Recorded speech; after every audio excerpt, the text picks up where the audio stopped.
Khora, aka the frame who almost became vaporware, aka I swear this was a scrapped Mirage Prime design, aka what is this idle animation? She is also the focal point of a new hot topic. What's better, Khora and Harrow or Khora and Valkyr? Vote now on your phones! Team BDSM or Team Pet Play? You be the judge. Just like how YouTube will now judge whether this video remains monetized or not. But hey, let's not cut corners, YouTube. We know what this frame is about. Whips, leather. There's a good reason why I chose this sigil in particular. Anyways, let's stop that and get into details about how she performs, shall we? Not that kind of performance! Her one, Whip Claw, is basically her equivalent to Gaara's Shattered Lash. It's a cheap and spammable damage move that scales off of melee mods. It's extremely good for clearing away a group of trash mobs much like Gaara's up to a pretty decent level. If you want to build, here's mine, and remember that your melee weapon itself doesn't matter much, just the mods on it. So even though I'm using the Broken War here, you can honestly use anything that you wish. It'll also proc elements of whatever you're using on your melee weapon, by the way. So it can proc things like Viral and Slash, which is very, very nice. One issue you might have with it though is actually landing hits, and while it's not too bad versus enemies that are just standing around, it becomes especially difficult to use with Strangle Dome, as the only success I've had with using it there is if you hit with the very tip of the whip. So make sure that you get used to spacing it out if you're using it with Strangle Dome. By the way, Whip Claw and her special Kavat both have synergy with her too. Enemies that are affected by her too will take additional damage from both her Whip Claw and her Kavat. Speaking of, her 2, Ensnare, is what I thought at first to be a pretty standard halt CC, like Ivara's Sleep Arrow. But this actually does much more than that. Instead of hitting multiple enemies at once like Sleep Arrow, it instead works a lot like Anaris' 4. You hit a single enemy with it, and then it'll spread its effects to any enemies nearby. But it's not just a carbon copy of Anaris' 4 either. Any enemy that is hit by Ensnare's spread will be pulled towards the original target that was hit by it. So it's pretty okay for grouping, but there is a delay between it grabbing enemies. Meaning that it won't work like, say, Larva and pull all the enemies at once to the center. It pulls in a single enemy at a time. If an enemy that is ensnared is hit by Whip Claw, it will instantly disperse the trap. For a while I was wondering why it did this, since it's not like you can't recast Ensnare multiple times. At first I was thinking it was there so you could get rid of an old instance of Ensnare so you can cast a new one, but that didn't seem to be the case. But I think I figured it out now. Enemies hit by Ensnare seem to take additional damage from her 1, so that would explain why it dispels the trap. It's just a shame that DE fails to mention this in the ability description! But anyways, it'll also boost the damage of Venari's special attacks in attack mode.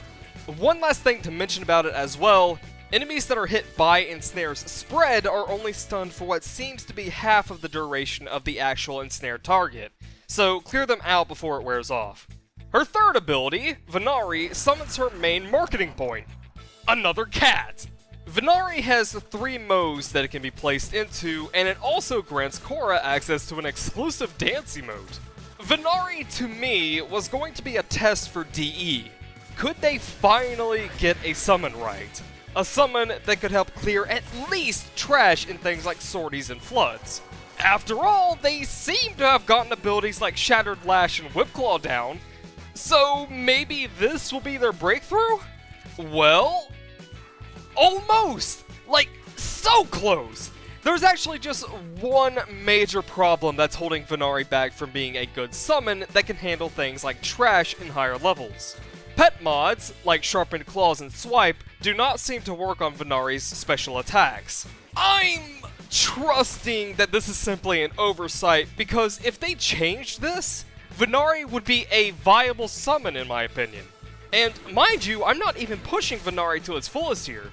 Assuming that things like crits work, I don't have Bite to use. By the way, if any of you have a spare Bite, can I have it? And things like my Maul mod aren't fully leveled since, Well, because I never bothered to make my normal Kavad into an attack beast. Venari is super close to being a great summon. All it needs is for its special attacks to utilize Sharpened Claws and Swipe. That's it. I'll be sending the suggestion into DE later, but it would also really help if you guys followed suit. But that is just attack mode. What about its other two modes? Well, Protect is honestly quite bad. It only affects a single enemy at a time, which, again, seems to be an oversight. I'm almost positive that things like Protect's Disarm and Knockdown should be affected by mods like Maul, which increase the number of enemies a Kavad's attack will hit, as well as the range of the attack. If Maul worked on Protect's Disarm and Knockdown, it could be quite decent. I don't know if I would use it over attack form, but it just reinforces the idea that these mods should work on special attacks. The heal mode suffers from a problem that I was fearing and expecting because of the way they handled it. The heal is a radial aura around Venari. The reason that I was afraid of this is because Kavats and Kubro AI tend to be, well, let's just say unreliable. This means that your cat could be off walking into a corner as you're slowly bleeding to death and it won't do jack all about it. Now mind you, this is very cat-like, but it doesn't make for a good game mechanic. I actually wouldn't be too opposed if the heal was instead a timer-based heal that activates when you get into range of Venari, but you keep the heal even if Venari leaves.